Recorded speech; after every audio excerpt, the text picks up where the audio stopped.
Hey everybody, welcome back to my channel. My name is Stephanie Bree. At the time of recording, yesterday was Zelda, or The Legend of Zelda's 40th anniversary. I don't know when I'll upload this. I'll try to upload it today. I'm recording it on Sunday. His anniversary was yesterday. Buddy is in the way. I gotta pull him out of the way. And I know everybody's going to talk about Zelda or reminiscing about Zelda in one way or another. And so I figured I would do the same, but I don't want to just do what everyone else is doing, you know, like, the importance of Zelda or, you know, the impact it had on gaming, blah, blah, blah. Everybody's going to talk about that. And I don't just want to do a retrospective on through the years, my personal experiences with Zelda, because I think I've already done that, but also I played most of the Zelda games over the years, and this video would get cumbersome if I tried to talk about each and every one of them, because there's like 4 of them in particular. The 2 NES games, well, 5 of them. The 2 NES games, the Super Nintendo one, Ocarina of Time, and Twilight Princess, that I could make easily a good 2 to 3 hour deep dive on each individually on their own. So I'm going to sidestep that. I am going to talk a little bit about the impact Zelda had on the gaming industry, but not necessarily the angle most people will probably take it. But I might end up saying some of the things other people are going to end up saying, because, I mean, it's what it is. Zelda is a big franchise. And regardless of how you feel, which side you are on the is Zelda an RPG or not, I am going to assert, and I believe rather aggressively, because I believe that, well, for one, I was there. I remember it vividly, not just how it impacted me, but other gamers I knew. So I am going to assert whether Zelda's an RPG or not doesn't matter, but I am going to assert that it did prime a lot of gamers who, before Zelda, had no concept of what a role-playing game was. Not all, but a lot.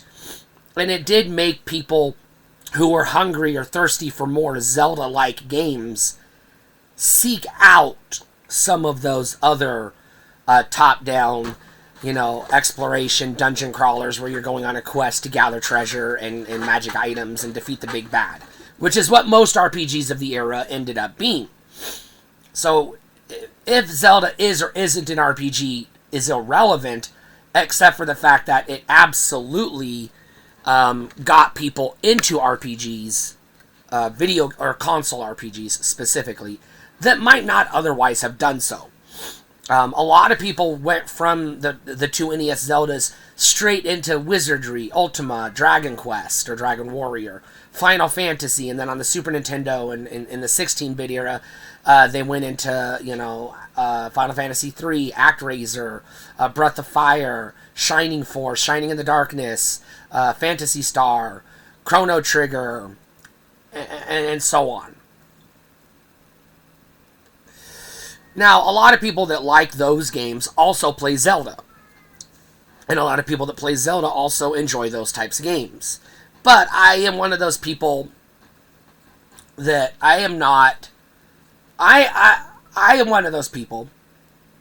I am not fully convinced that, as a whole, your average Legend of Zelda game, especially the original NES game, counts as an RPG. I just don't think it has enough of what we think of when we think of RPGs to really qualify. There are some games in the Zelda universe that get closer than others, I would argue. I would say that Ocarina of Time gets a little bit closer to an RPG than any of the 3D Zeldas. Breath of the Wild goes the extreme opposite direction and is as far from an RPG as you can get. Wind Waker, Twilight Princess, those ones are iffy, but not... Wind Waker, no. You're never, ever going to convince me Wind Waker's an RPG. You could make a case for Ocarina of Time, and I'll listen to it intently, and may or may not counter your points as needed if I feel the desire to do so. And I might sit and listen to less enthusiastically if you try to make that case with Twilight Princess, because I think that one's got way more action, adventure, survival stuff going on than RPG stuff. Still has the puzzle elements and the dungeons. But if those are the only things that you have in common with an RPG, then I got news for you. There's a whole bunch of games that nobody would ever in their right mind try to convince you is an RPG that are, if just exploring a dungeon is all it fucking takes to make an RPG, for Christ's sake. So, you know, now there are, I would say, and just looking at the timeline, god damn it, cat! Get out! I would say looking at the timeline of all video games, I would say, even though it's more complex in some ways, and definitely is a single-player game, and not a quarter-munching arcade, I would argue that the original Legend of Zelda on the NES and the Famicom Disk System in Japan has more in common, at least on the surface and structurally speaking, gameplay-wise and mechanics-wise, with Gauntlet than it does Final Fantasy or Dragon Warrior. Or even Wizardry and Ultima. Come here, buddy. I'm sorry I threw you. Come here, buddy. It's okay. Come here. I'm sorry I threw you. You startled me and I was in the middle of something. It's okay. Come here. It's okay. I want you to chill. You can sit with me. Just don't jump on me and dig your claws in, okay? That hurts. If you're going to claw me, of course I'm going to respond. Because it hurts. Sorry, I have to make amends to my kitty cat because he did nothing wrong. And he doesn't know why I yelled at him. Anyways, I love this little guy. Anyways, but I will maintain that people who eventually discovered RPGs, especially in the early 90s when the on computers they were a little bit more defined, but on consoles they were still fairly new and trying to find their identity. A lot of those early console RPGs, like the SSI, D&D ones, Wizardry, Ultima, they all started on PCs anyways. So they're really just computer role-playing games that got converted, not ported, but converted to the console.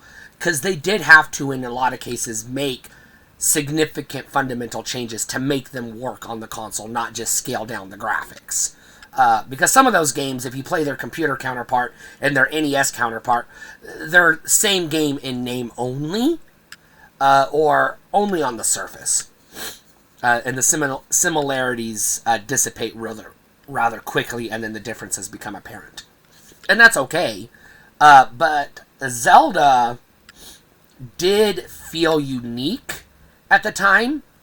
You know, yes, you had Adventure and Gauntlet, which both kind of laid the foundation and sprinkled the seeds of what would grow into the console RPG.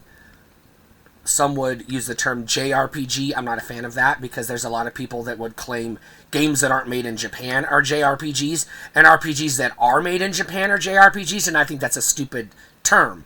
It's inconsistent. They're console RPGs, and then you have different types of RPGs. You have computer RPGs, you have dungeon crawlers, you have turn-based RPGs, you have anime style. I don't like the term JRPG just because people don't use it consistently. Especially when you have RPGs that are undeniably RPGs made by Capcom in Japan that people will go, that's not a JRPG, it's just a blah blah blah. What? Whatever. I'm just gonna brush aside that. So, I don't necessarily despise JRPGs as a category, I just despise the term. There's a lot of, I will say, anime-style console RPGs, because that's how I'm going to describe them, that I enjoy.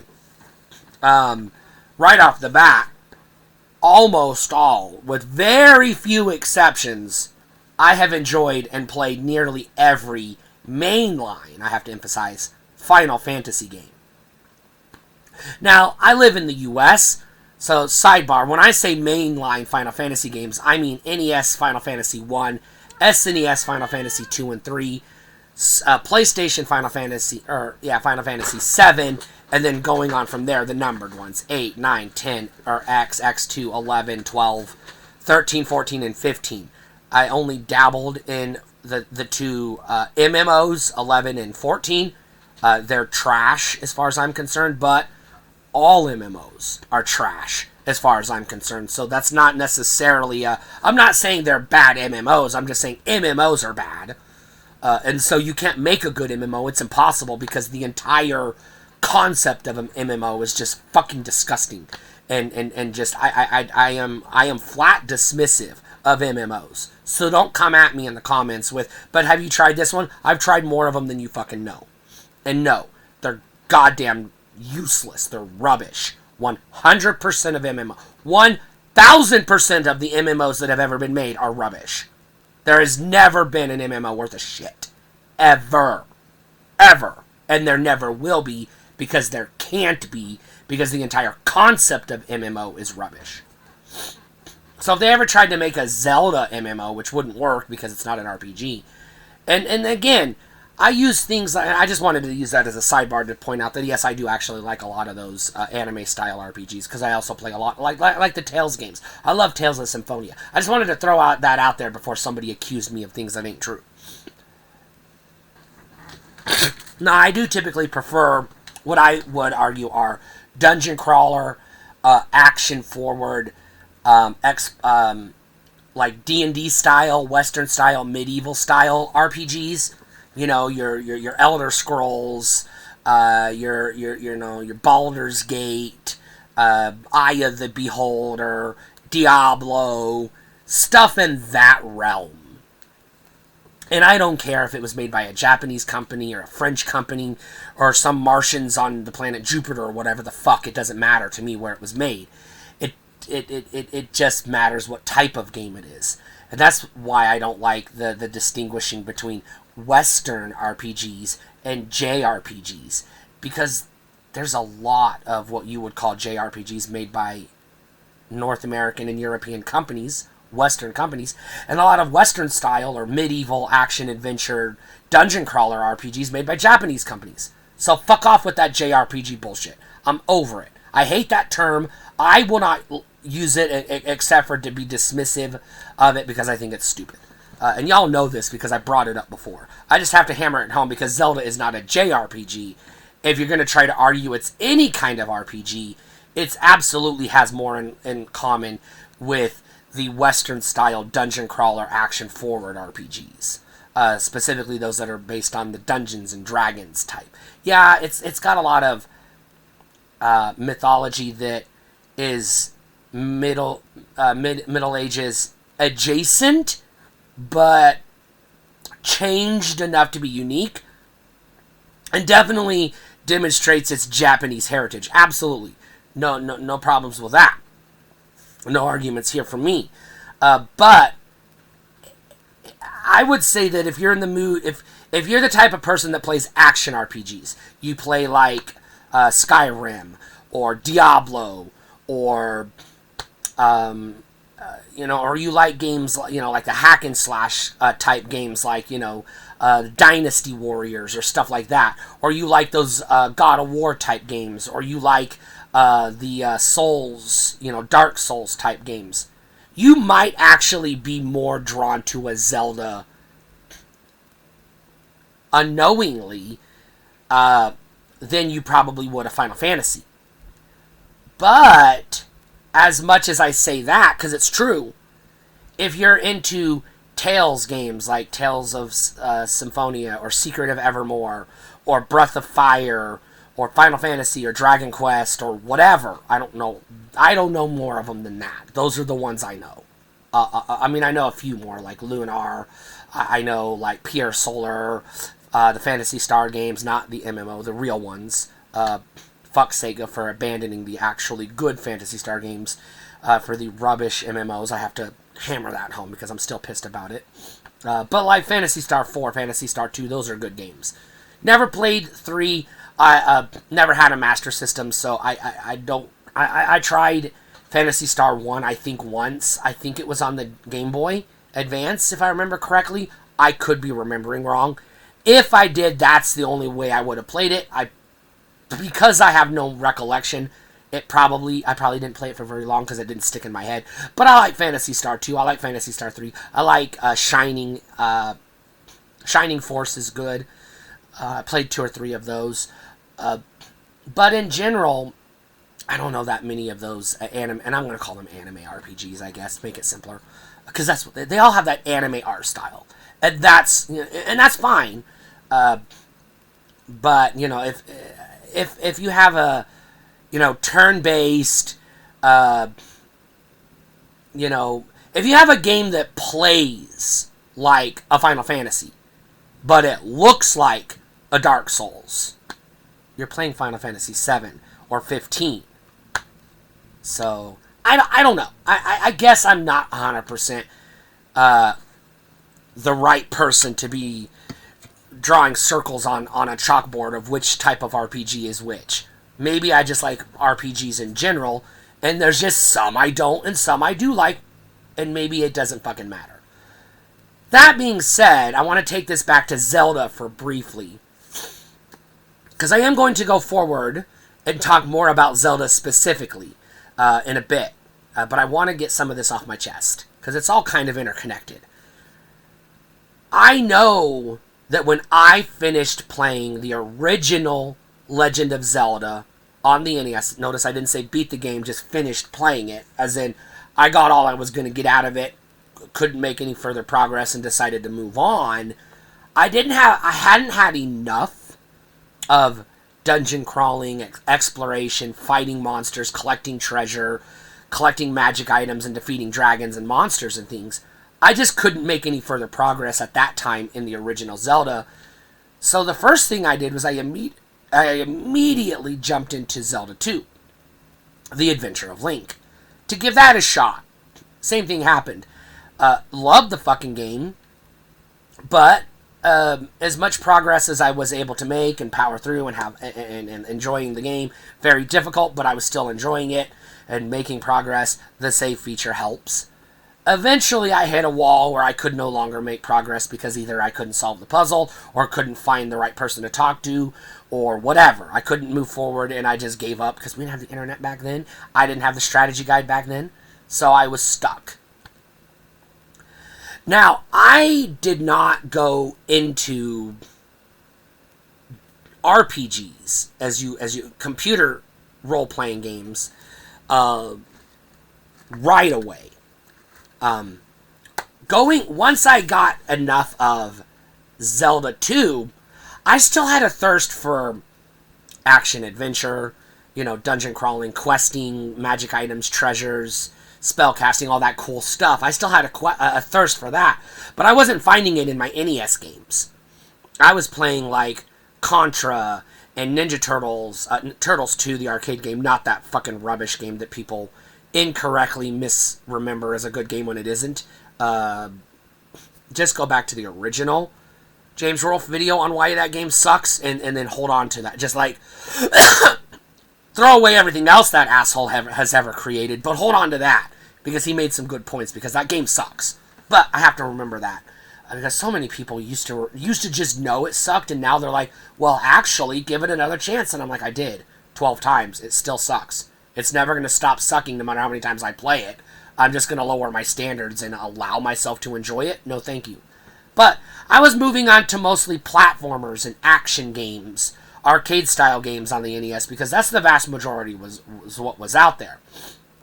I rented once the Willow video game from a video store. Couldn't figure out what the fuck I was supposed to do, so I just, didn't play it. I just finished the weekend with the cartridge sitting on my coffee table while I played other games, because that game didn't work for me. I didn't understand it. I couldn't figure it out. again, when you rented games back then, they didn't include the instruction manual, because at that time, legally, they couldn't, because there was a lawsuit pending with Nintendo that was telling them that that was copyright infringement, them including the instruction books. Nintendo ultimately lost that case, but at the time the lawsuit was pending, video rental companies were hesitant to rent out games with the instruction book because they didn't want to get accused of infringing Nintendo's copyright, because they were in the process of being sued. And so you didn't rent games, they didn't come with the instruction. Now, later on that changed. They would print the bare bones instructions, like the absolute necessary to play the game, on the back of the box, the little plastic box that the game cartridges came in.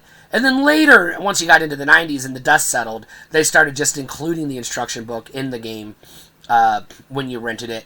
And then if that instruction book ever came back to the rental store, the next person got it, and if not, well, oh well. So even still, I just have to mention that because that's why a lot of the times back then you just couldn't figure out how to play these games. And then I got a Sega Genesis. I didn't jump from NES to Super Nintendo. I got a Genesis in 1994 because I was still playing NES all the way until 94. Put that in your head. I was still playing any regular Nintendo. 8-bit Nintendo. I had only played maybe 3, maybe 4 times in my life up to that point, for like no more than an hour at a time, maybe 4 or 5 times over the course of 92 to 94, so about 2 years. At a friend's house, I'd play a little bit of Super Nintendo. Maybe we'd play a little bit of Super Metroid, or a little bit of Mario Kart. Oh, Mario Kart wasn't out. Well, maybe it was out. I don't remember. I don't remember what games it was, but I never actually got to sit down and play a Super Nintendo. I didn't have one. I just had the NES. And yes, because the NES was now mostly discontinued. They were still making the machine and releasing some games for it, but not. It wasn't current gen anymore. So a lot of the older games, the used games, were popping up in thrift stores and yard sales and antique shops and places like that. So I was building a decent back catalog of NES cartridges, building my collection during this time and getting to try more games. But I was still playing a lot of, arcade style side-scrolling action shooter platformer type games, because that's the majority of what was on the NES. When I got the Genesis, like most people, mine came bundled with Sonic 2. And I did, because I was coming from Nintendo and Atari before that, I had a lot of fun with the Mario-type platformers. Sonic was a lot of fun, so I jumped right into immediately more platformers on the Genesis, even if they were action platformers. Stuff like Altered Beast, Toe Jam and Earl 2, Panic on Funkatron, Shinobi 3, Turrican, Mega Turrican, stuff like that, Jurassic Park, X-Men. Yeah, they're more action-oriented games, but they're still mostly platformers. And so, Altered Beast was the first non-Nintendo game that had a fantasy-type, medieval-ish, supernatural theme. It was more like old Greek gods, but it still had that vibe, that was sort of relevant. And so that game kind of reignited my thirst for playing something like Zelda. Now, in between the time, losing interest in the NES and getting a Genesis, I started playing Dungeons and Dragons, the tabletop, pencil and paper, rolling the dice, RPG. The original role-playing game, the actual very first, literally invented the RPG. The guys that created D&D, Dave Arneson and Gary Gygax, invented the role-playing game. So the very world's first RPG was D&D, and I was getting into D&D. Now, this was the early 90s, and so I was jumping in, as was at the time what was current, 2nd edition advanced Dungeons and Dragons.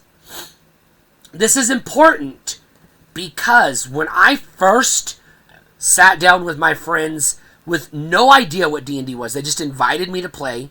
They gave me the elevator pitch. It's a fantasy role-playing game. What does that mean? Well, you just, you get to pretend that you're this character and live out your fantasies and you create whatever you want. And I was like, oh, cool, sounds kind of fun. I didn't fully grasp it until we sat down to play. But when I was conceptualizing what my character should be, I had no point of reference outside of like some horror movies, Star Wars, action sci-fi stuff like Terminator and RoboCop. So like the only thing that was even in the D&D ballpark that I had any exposure to was Labyrinth, which was not going to make a good, template for a D&D character. Willow, which you're getting a little bit closer, and The Legend of Zelda. At that time, this was 1994, I started playing Dungeons & Dragons 2nd Edition, AD&D 2nd Edition, with my friends. I was 12 years old, and I had the Genesis. I had nothing that was fantasy, medieval, RPG adjacent. Nothing at all in my collection of stuff. The closest I got was a couple of He-Man action figures that are more like swords and sorcery than anything, but with a heavy sci-fi slant. So, take that with what you will.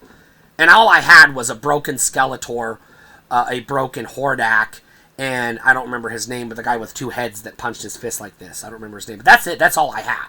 So even that was not going to be a point of reference for me going into D&D. I had only experienced playing the first 2 Legend of Zelda games. Mostly at that point, if I'm being honest, the first Legend of Zelda, because what I didn't tell you was I actually didn't get Zelda 2, The Adventure of Link, on NES until 1993. Up to that point, we got our Nintendo in 88. So 89, 90, 91, 92, 93, that's 5 years that the Nintendo was the main console in our home. I didn't have Zelda games. I had the first one, and then I had a lot of Mario games and weird stuff that you may or may not have ever heard of, or you would not go back to today, except for other than nostalgia. Like, Friday the 13th and shit like that. Okay, so I went into D&D having very limited point of reference. I had seen the movies Labyrinth, Conan the Barbarian, and Willow.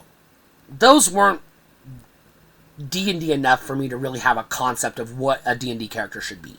I had seen the Disney movie Aladdin, the animated film from 92, and the subsequent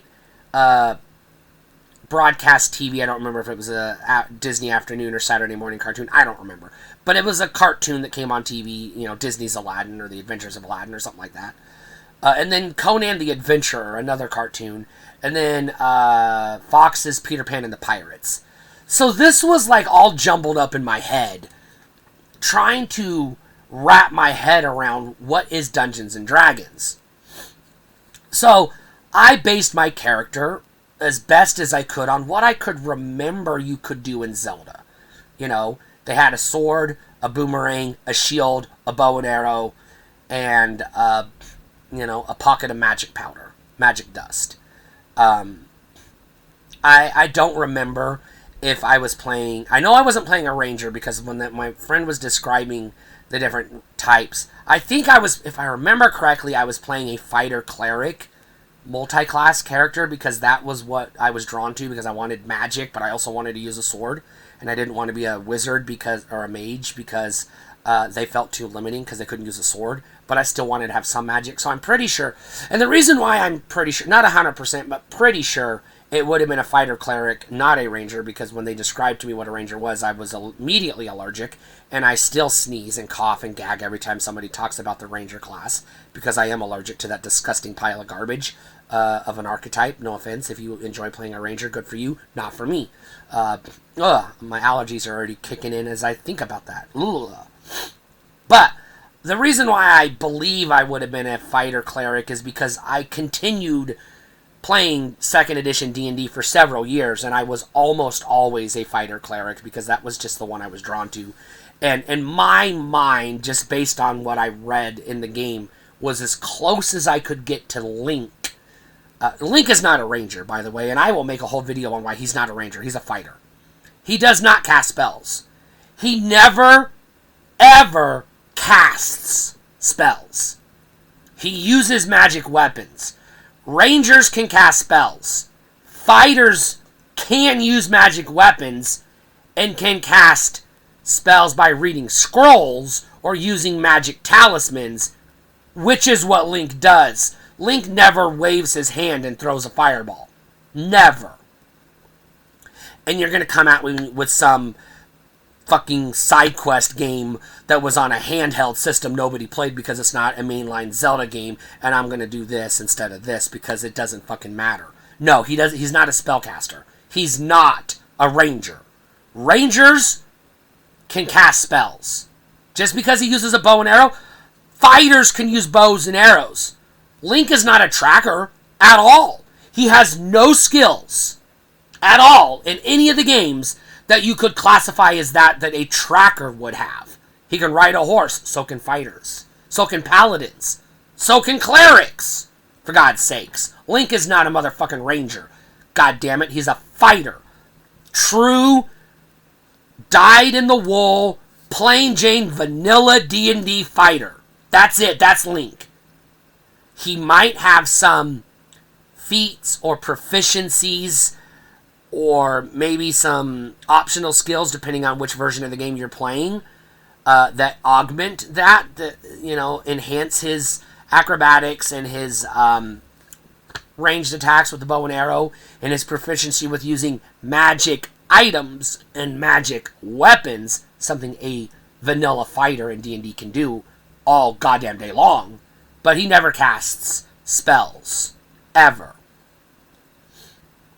Or at least in none of the... I've played the 2 NES games, the one on the Game Boy, the 2 Game Boy Color games, the one on the Super Nintendo, the 2 on the N64, the 2 on the GameCube, and Breath of the Fire, and I don't remember him ever casting a spell by just muttering a word in any of those games. I remember him very vividly using magic items to create spell-like abilities, something that Conan the Barbarian can do, because he does, by the way, who also never casts spells.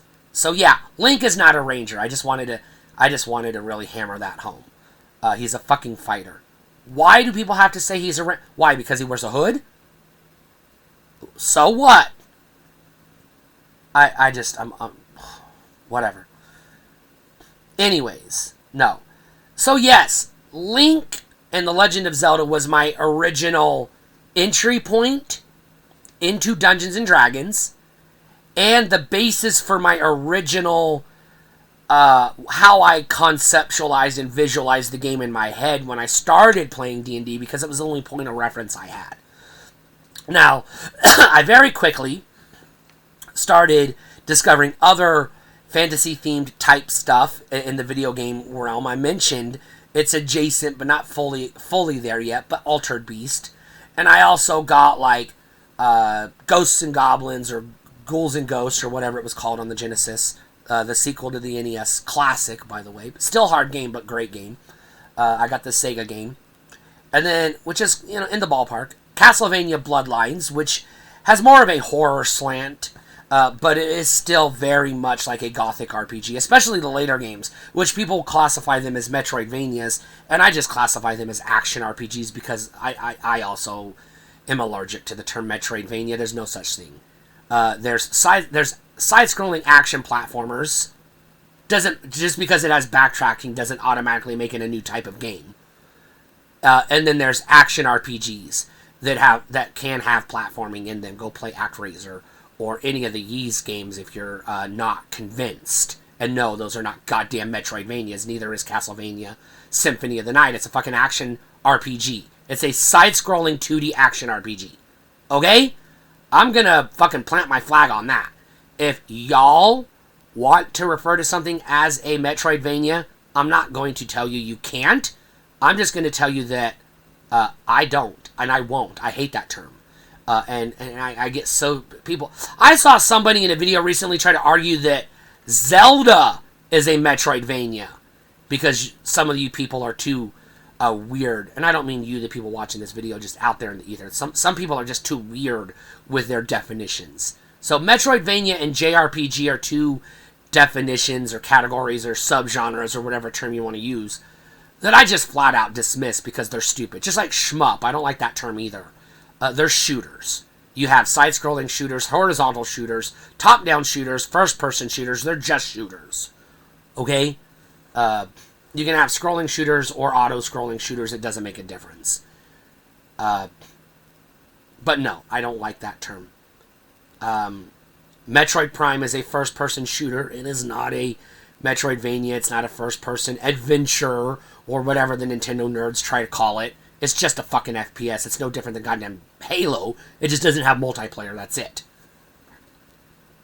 Just because a game has backtracking or collecting keys and things. Doom, you're backtracking and collecting keys for Christ's sake. Is Doom a Metroidvania? Jesus fucking Christ.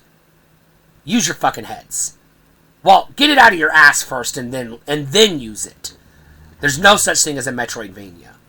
There's Metroid games, there's Castlevania games, and there's action-adventure and side-scrolling action-adventure games, and side-scrolling action RPGs, and action-adventure RPGs, and horror RPGs, and a few others, but there's no such thing as a Metroidvania. And by the way, anytime you have to use the title of a trademark name of another game to create a new category, that's stupid anyways. Use an actual word, and don't do that. So that's another reason why I'm dismissive of the term Metroidvania.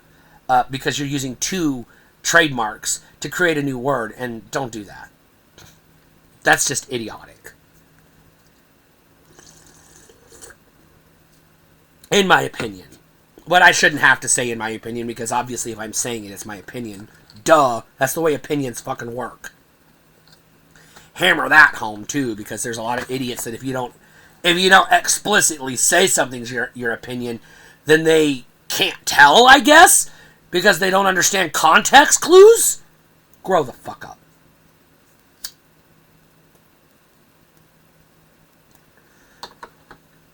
But I will argue all day long that people who got into RPGs, whether it's tabletop RPGs, console RPGs, or computer RPGs, it doesn't matter. People who got into role-playing games, a lot of them, especially millennials who were kids in the 80s, and maybe the younger Gen Z who were born later in the 60s and 70s, who were, preteens and young teens in the 80s.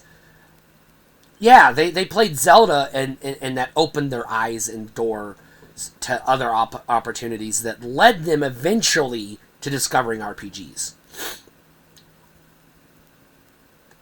Now, the first video game that is undeniably an RPG by every definition of the word that I ever played was Eye of the Beholder 2, The Legend of Dark Moon, on a DOS 386 computer at a friend's house.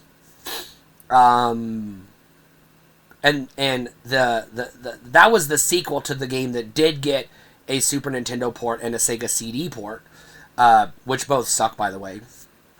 Because that is one of the few games that you have to play with a mouse and a keyboard because just because of it's point and click. But it's a fast-paced point and click game with a lot of quick reflexes and timing that you can't really do with a D-pad and a couple of action buttons. It just doesn't work. So if you've ever played Eye of the Beholder on the Super Nintendo or Sega CD and you thought the game sucked, well, yes, go play the actual PC version. It doesn't suck. But yes, the console version of that game sucks. It's usually rare that I will argue that a console version of a computer game sucks, because most of the time having a controller is superior. I played Diablo 3 on my PlayStation, and I will never play Diablo 3 on a computer, because it belongs on a fucking console, and it deserves a fucking controller, because it has the dual sticks, the dual analog sticks, so you can move around in a 3D space rather quickly. You're not using a cursor to click on icons like you are in Eye of the Beholder. But Eye of the Beholder belongs on a computer with a mouse and keyboard because it's not playable otherwise. Or at least it's not playable in any enjoyable sense of the word otherwise. But I played Eye of the Beholder, sorry for that side rant, I do that from time to time, on a computer in 1993. So a year before I got my Genesis, around the same time I started playing Zelda 2 Adventure of Link on the NES, so to give you context perspective, and before I even started playing Dungeons & Dragons. I had no idea what it was, and I didn't connect the dots that was a D&D game when I started playing D&D at that time, because it was just a computer game that was really off the... Yes, I know it's character generation and party structure and rule set is based on the second edition books. I wasn't reading the books. My friend was just walking me through it step by step how to create a character. He was just telling me what to do, and I did it. So obviously I wasn't gonna, I'm rolling strength and dexterity and blah blah blah, and then just automatically dig deep into the recesses of my mind and think that one time I stayed the night at my friend's house, that one time 2 years ago that I played that game. Oh yeah, it's the same thing. I wasn't able to do that. I was a fucking kid. So that's why when I got into D&D, I couldn't reference an actual D&D video game that I had played because I didn't know it was really what it was. And I only played it I played it with my friend who kind of like walked me through it, but I mostly just watched him play most of the time because I didn't really know what the fuck I was doing. And I died. TPK, within the first encounter. So, yeah. It wasn't a great experience, and I didn't play it. But I remember vividly that I played that specific game because that was the friend who was the DM in our group. And later, once we started playing D&D, and I would go to his house, he would use that as to help me understand the game more. Because he was starting to figure out that I was leaning too heavily on my Zelda knowledge, and he was trying to steer me away from that because he's like, well, Zelda's good and all, but it's not really D&D, and well, he wasn't wrong. And there's only so much you can do with Zelda in a D&D rule set, and it's not enough, if I'm being honest.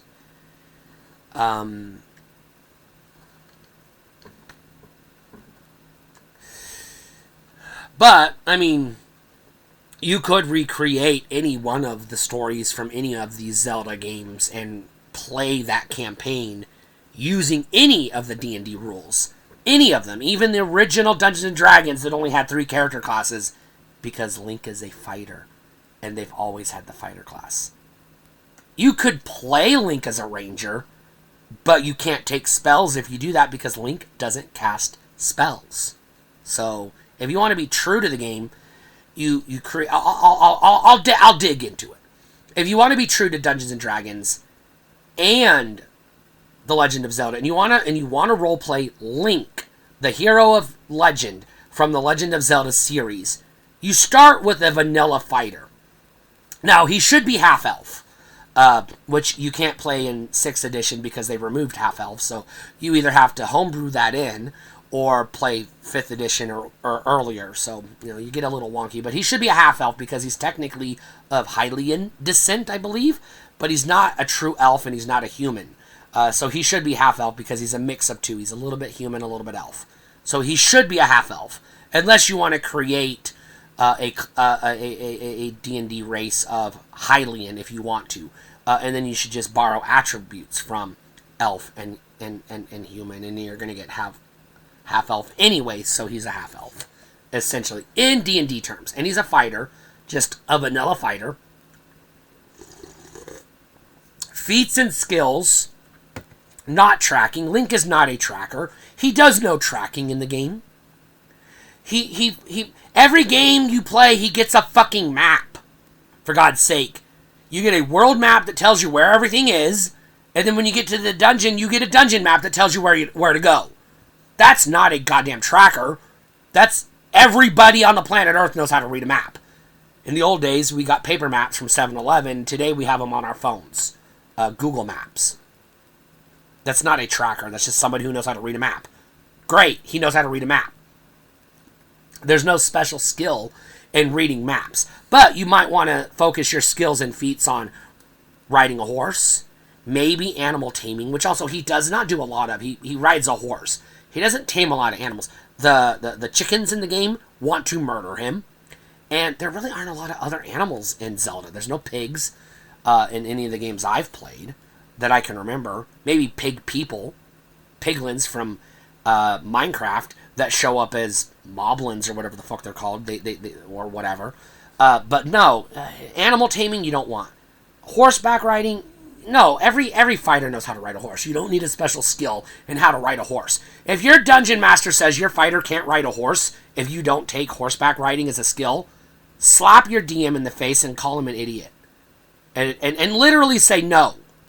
Fucking every soldier, every medieval knight and soldier that ever served in any army ever could ride a fucking horse. They don't need a special skill in it. That's just like, that's part of being a fighter.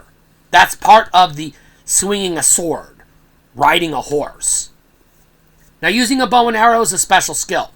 So maybe you want to specialize in, archery would be a skill or a feat to look into. Or feats and skills that tied. And feats and skills are two different things. I'm not using them interchangeably. I'm just using them collectively. Pick and choose the necessary feats and the necessary skills to customize your character, but focus on, sword combat, because he's really good at sword combat, and focus on bow and arrow and ranged combat, because not only is he good at the bow and arrow, he's also proficient at the hook shot and the boomerang that I brought up earlier. And then maybe, take a proficiency of sorts in using magical weapons and armor, because Link does use a lot of magic weapons and armor. He does not cast spells. He doesn't heal anybody. In fact, none of the Zelda games can Link heal himself. He either has to collect hearts from killing enemies, or he has to drink milk in some of the stupid games, or get, medicine from the less stupid games, or, do whatever he does with the fairies and they use their magic to heal him, or have the not PG-13 YouTube appropriate thing he does in Zelda 2 with the young woman that heals him. I'm not going to elaborate. Come on, the innuendo's there.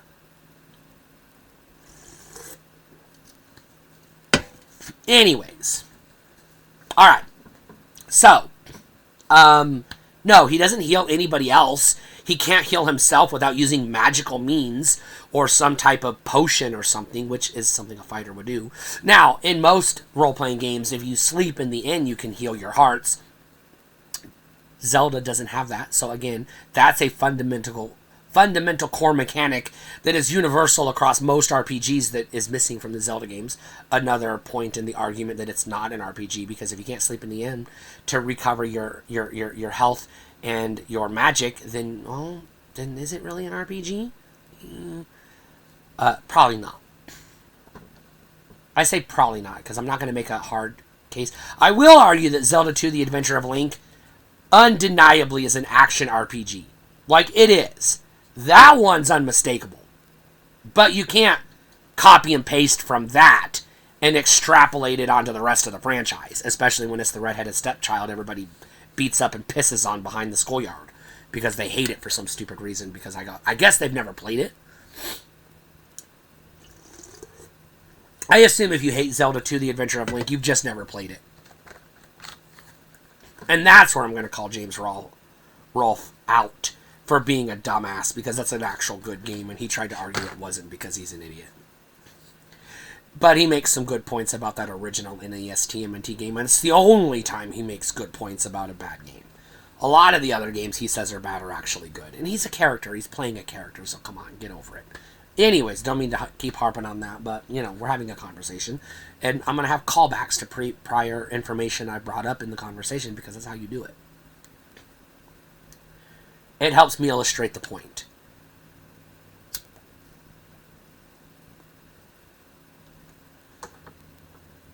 Dragon Quest, or Dragon Warrior in the West, and Final Fantasy both came out in Japan after The Legend of Zelda and after Zelda 2: The Adventure of Link.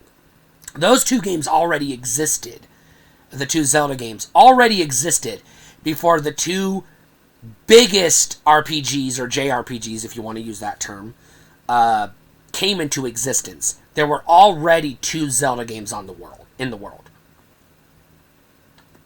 Now, there were a handful of 2 or 3 Wizardry and maybe 1 or 2 Ultima games, and there might have been a Ys game out there on the TurboGrafx or some other console I'm not aware of. or maybe an MSX computer or something. I don't know. I don't really follow the Ys franchise because, frankly, it sucks, and I'm just gonna stamp my foot on that and walk away, and y'all can deal with it, get over it, or cope. I don't care. Those games suck, and I will not defend them, and I'm just gonna leave it at that. And I played more than 2 or 3 of them, so don't come at me. They're not good games. But, anyways. So, even before we got Final Fantasy, even before we got Dragon Warrior or Dragon Quest, way before we got Phantasy Star and Chrono Trigger and Breath of Fire and all that stuff, you had 2 Legend of Zelda games. Well, at least the first Zelda game. I'm not sure what year Phantasy Star released on the Master System, but again, I don't give a shit, because that's another game that's a pile of dog shit. Not from having played it, because like I said, I vaguely remember maybe playing it on the GBA collection that one time and being bored out of my skull, but I've watched people play it on YouTube for as much as I could stomach before I turned the video off, because I was going to cry myself to tears and fall asleep in a 6-week coma because it's so goddamn boring. Phantasy Star 2 is a much better game. Phantasy Star 3, never played it. Phantasy Star 4, great game. And then all of a sudden Sega decided, we suck, so we're going to make 700 machines that we don't put any games on and turn Phantasy Star into a rubbish MMO, and then barely stop from going out of business so we can make Sonic games for Nintendo and nothing else. Sorry, I love Sega, but I don't love everything about them. And I know just from my circle of friends, my sisters, my cousins, and the other people that we interacted with, that other people that I knew that had no idea, had never heard of an RPG, that had even before the main RPGs came out, played Zelda, and some of them did go on to at the very least try some of those top-down RPGs back in the day, because they thought they were going to be like Zelda. So I have memories of having conversations with people that loved A Link to the Past on the Super Nintendo and rented Final Fantasy III and then Breath of Fire and Chrono Trigger and a couple others, because they thought they were going to be like Zelda, and they weren't enough like Zelda that they didn't get hooked. So I do know that. But I also know enough people that did, who played Zelda, and they were like, okay, this is good, but I want more. And then they discovered, Secret of Evermore, or Phantasy Star, Shining Force, or Lunar, the Silver Star, or whatever. And then they became hooked on the RPG genre. And then may or may not have got into D&D afterwards. Now, I would say that even though it is absolutely not at all the first Legend of Zelda, and most of them, except for Zelda 2, The Adventure of Link, and maybe the Oracle games, I don't remember enough about them, but they may have been closer to an RPG. But, by and large, Zelda as a franchise is not an RPG franchise. Like, it isn't. By and large. With some exceptions. Hyrule Warriors is one of my favorite Zelda-themed games, and that's as far from an RPG as you get. I still fucking love it. On the Wii U. Never had it on the Switch, but that's a topic for another day. I actually liked the Wii U. I did. I didn't love everything about it, but I enjoyed it for what it was for the very short time I had it, because mine got stolen. But it is what it is. Anyways. I know that I wasn't the only one that played Zelda, wanted more, and then used that as a jumping off point to get into D&D, and then explore other RPGs. Because on the Genesis, I had D&D Warriors of the Eternal Sun. I had the first 2 Shining Force games. I had Beyond Oasis, which is in the ballpark. That's more like a Zelda game than an RPG. I had Altered Beast, which isn't, but it's a side-scrolling action platformer type beat-em-up. Not even really a beat-em-up, but yeah, whatever. Brawler. I prefer the term brawler to beat 'em up, but I'm gonna call it a beat 'em up because that's just That's that's a battle I lost a long time ago. I'm still going to keep fighting on the JRPG as a stupid term, and so is Metroidvania. I'm going to keep fighting that, especially when people start trying to make the argument that Zelda is a Metroidvania, for Christ's sake. That's where I'm just gonna roll my fucking eyes. And that was like a couple of weeks ago somebody made that case. I remember that same person tried to also, he never made the case, but he asked the question, couldn't you consider Super Mario 64 a Metroidvania? And I was like, whoa. Slow down. That's why I don't like the term Metroidvania. But anyways, whatever. I lost my train of thought. Something about Zelda. So I will briefly just touch on all of the Zelda games I have played and just give my, like, real quick bullet points what I liked or didn't like about them. Real quick, obviously there's the original Legend of Zelda, the one that prompted this conversation. Originally released in, I believe, in 1986 in Japan on the disc system and then brought over to the US on the cartridge with the battery backup. Blah, blah, blah. We know this. The original Legend of Zelda, classic. I still think it holds up. Not good graphically. Even compared to other games on the NES, it doesn't hold up as well as some people remember it. I love it, but I'm going to be honest where I can. Classic tune, classic game. Love the shit out of it. I've beat it 3 times in my life. True story, the first time I beat Zelda, the original NES Zelda, I hadn't used a strategy guide or game FAQs or anything. I just, brute forced my way through it and just sort of figured it out. Now, it took me close to 10 years to do that, but I did it on my own. Same thing with A Link to the Past. Those are the only 2 Zelda games I ever beat. Even using strategy guides, I can't beat some of the later Zelda games. I'm going to be honest with you. But Zelda 2, The Adventure of Link, I enjoyed it at the time. I preferred it to the original because it was more like an RPG. Even though I didn't know what an RPG was, it just felt like it had more going for it. It added magic, actual magic use, and skill points or XP and things like that.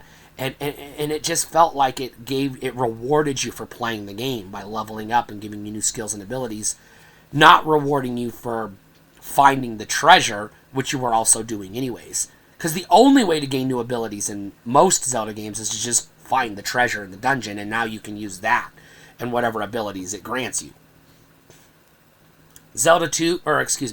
Legend of Zelda, A Link to the Past, Super Nintendo. I've beat it probably 5, maybe 6 times in my life. Love it. Fantastic game. Have no problems going back to it. That one does hold up graphically. It looks impressive. Even on the Super Nintendo, it looks good. Even relative to other games. Not as good as some of the later games, but still pretty good. It doesn't look like trash. And I'm not saying Zelda looks like trash, but I'm saying compared to some of the later NES games, Zelda doesn't look it just doesn't look like it's in the same generation. But a lot of late NES games look like they're almost next gen, whereas a lot of the early NES games look like they're late gen Atari games. Yeah, a lot of those early Nintendo games were Atari games. Go check that out. I think John Riggs has a video of all the games that were on the NES that were also on the Atari. Great video, by the way. It may surprise you. Anyways, I did not play Link's Awakening. I had it I had the Link's Awakening DX on the Game Boy Color, because when I got my Game Boy Color, I was actively collecting for that, and then dabbling in regular Game Boy along the way because they were backwards compatible. But I also had a GBA, so same thing. Didn't have an actual classic Game Boy, like original Game Boy, but that's how I was playing classic games. But I wanted the DX version because it was supposed to be better. I remember, having the cartridge, and then because I was already... And these go hand in hand. I have to. Because I had them at the same time. I bought all 3 Zelda games on the Game Boy Color. Link's Awakening DX, Oracle of Ages, Oracle of Seasons. I was too invested in Oracle of Ages to give Link's Awakening DX the time of day. and I still wasn't fully invested in Oracle of Seasons. I was into Oracle of Ages, and that's the one I wanted to play. So I have to talk about those three games as sort of one universal experience. I vividly remember enjoying Oracle of Ages and just not being able to get into the other two. So there's that. We're not going to talk about the CDI bullshit because that doesn't fucking count, so fuck off. Just fuck off. Those aren't real Zelda games. I had, when I had my N64, and it was still current gen, the GameCube hadn't come out yet, the PS2 had, what was coming out in a couple of months. I got my N64 like 2 months before the PS2 came out. So, a whole year before the GameCube and Xbox. So, it was still current. It was late era N64 when I got it. But I did get Super Mario 64 right off the bat. And Legend of Zelda, Ocarina of Time, and Majora's Mask pretty early on in my N64 days. Pretty early on. Love the shit out of Ocarina. I've gone back to it twice since then. I had it on the Wii and I tried it again. And then I tried it like a few months ago when I had a better laptop than this one on my Let's Play channel. I was trying to play it, but my laptop crashed and I lost my save file and I just wasn't motivated to go back to the beginning of the game again. So there's that. Love Ocarina. I'm just going to say I hate Majora's Mask and leave it at that. Okay? I hate it. It's bullshit. I will probably have to do an entire video on everything about the Wind Waker. I'm just going to say this, and it's going to sound like I'm contradicting myself, but I'm going to just say it. At the time Wind Waker was announced, I was impressed by the visuals. That didn't bother me. I thought the cartoon graphics looked cool for the time, because it wasn't something we had seen that much. Around that time, we saw, like, Jet Grind Radio, or whatever the fuck it was called on the Dreamcast. And then we had seen Beautiful Joe on the GameCube and maybe PS2. So there wasn't a lot of cel-shaded, tune-shading games at the time. It was a brand new thing. But I played Wind Waker, and I fucking hated it. It did not play like a Zelda game. You're running around, I guess it's your birthday, babysitting your baby sister with a little kid with a snot bubble coming out of his nose, and I gag every time I think about it. And then your sister gets kidnapped, and then you get on a boat. And no, it's not a Zelda game, okay? I don't care if 3 hours in, it turns into a Zelda game. I'm not going to play the goddamn thing for 3 hours before it turns into a Zelda game. It's not a fucking Zelda game when I hit start, when I put it in the goddamn machine. It's not a fucking Zelda game. Get off my fucking back. Wind Waker sucks. And I'm never, ever going to give that piece of goddamn rubbish another shot. Because I did buy Wind Waker HD on the Wii U, and I gave it a full fucking chance, and it still never turned into a Zelda game, and I just got pissed off. So that's the Wind Waker. I fucking hate that game. It should be a Zelda game from jump, and it's not. And if it takes 3 hours before it starts to play like Zelda, then call it something else. Call it Zelda's Side Ocean Adventure Quest. Fucking Nintendo. Alright, moving on. Twilight Princess, I fucking loved it. I had it on the GameCube, but didn't play it. I only bought it because I knew it would someday be a collectible. But also because I wanted to own it. Because I had a Wii at the time, because I got it at launch, and the game came out on both at the same day. And, of course, I played it on the Wii. Loved it. Hate the Wii, but I loved that game. That, to me, felt like the first Zelda game they made since Ocarina of Time, that felt like a Zelda game. A real Zelda game. I tried Four Swords Adventures, had it on the GameCube, didn't care for it. I had some of the various ROMs and things on the Wii Virtual Console, and I had the Collector's Edition collection of ROMs on the GameCube and the various cartridges on the GBA. So I got to revisit some of the classic Zelda games over and over. Great games, but after a while, you're like, okay. Never played Skyward Sword. I just sold my Wii before it came out. Never went back to it. Will not play it because I'll never own a Wii again. And so there we are. Hate the motion controls, and it's my understanding that motion controls are mandatory for that game, so I have no desire to play it. Loved Hyrule Warriors, even though that's technically a side quest. I just have to throw it out there. Haven't played any of the sequels or remasters or reboots or any of that, just the first one. I got Breath of the Wild, and I played a lot of Breath of the Wild. And it was probably my top three, number 3 game on the Switch before I had to sell my Switch. I sold my Switch before Smash Brothers Ultimate came out, so it was early in the Switch life I had to sell mine. So, make of it what you will. But my top 3 games were ARMS, Super Mario Odyssey, and Breath of the Wild. Everything else on the Switch was just meh. I already had a PS4 and a PS3 and a laptop. So there wasn't, and a DS, so it was like, there was nothing special about the Switch that first 2 years other than those 3 games. I liked Breath of the Wild. Loved Odyssey. I would love to play Odyssey again.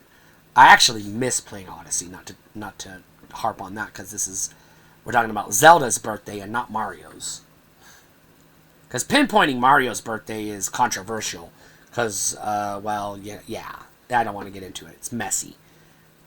Because then you have to go all the way back to Donkey Kong, or do you wait until Donkey Kong 2, or do you wait until Mario Brothers Arcade, or do you wait until Super Mario Brothers on the NES, or the arcade version that was released in arcades as Super Mario Versus, or do you have to talk about the Play Choice 10? There's Mario's birthday is messy, and nobody can seem to come to a consensus on when it should be celebrated.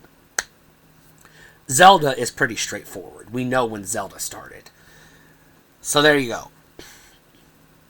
I've never played any of the Game & Watch stuff or the e-reader stuff, if there was any. I'm just saying that. I don't know if there is any. I just never played it. So if it does exist, I've never played it. If it doesn't exist, well, then obviously I never played it because it doesn't exist. I know there's no Zelda on the Virtual Boy, but I've never owned or played or touched a Virtual Boy or seen one in person outside of in a box one time on clearance. At a Kmart, I saw that one summer that my dad wouldn't buy it for me because it was on clearance for $40. And his exact words were, if it's only $40, it's no good. He wasn't wrong. Because he just spent $200 on a Sega Genesis a couple of years earlier, and he knew that video game consoles were expensive. So, my dad wasn't an idiot. I never played Phantom Hourglass. Oh, I skipped over Minish Cap. I did have that game on the GBA. Now, here's what happened. I got all the way to the final dungeon of Minish Cap, and my save file got corrupted, and then the game wouldn't let me save any further. Maybe the battery died, I don't know. But at that point, I lost interest, because I'm like, well, I just did all of that, I'm not going to do it again. So, it was fun. Maybe someday I'll go back and try it again, but there's other games that I've never played that I would like to try before I go back and replay games that I already played. Whether I finish them or not is irrelevant. And that's where I'm at. That's every Zelda game that I can think of. And how I know that we can claim that even if it isn't an RPG to most people, it did get a lot of people into RPGs. So take that with a grain of salt or however you will. I don't care. Because I know for a fact a lot of people who got into Final Fantasy 3 and 7 and Chrono Trigger and Shining Force and etc., etc., etc., did so because Zelda was awesome and they wanted more Zelda, and there was only so much Zelda to go around. So this was the best they could do, and some of them fell in love and others weren't impressed. So there you go. The Legend of Zelda. 40 years old. Damn, I'm old, because I'm older than Zelda. Stay cool.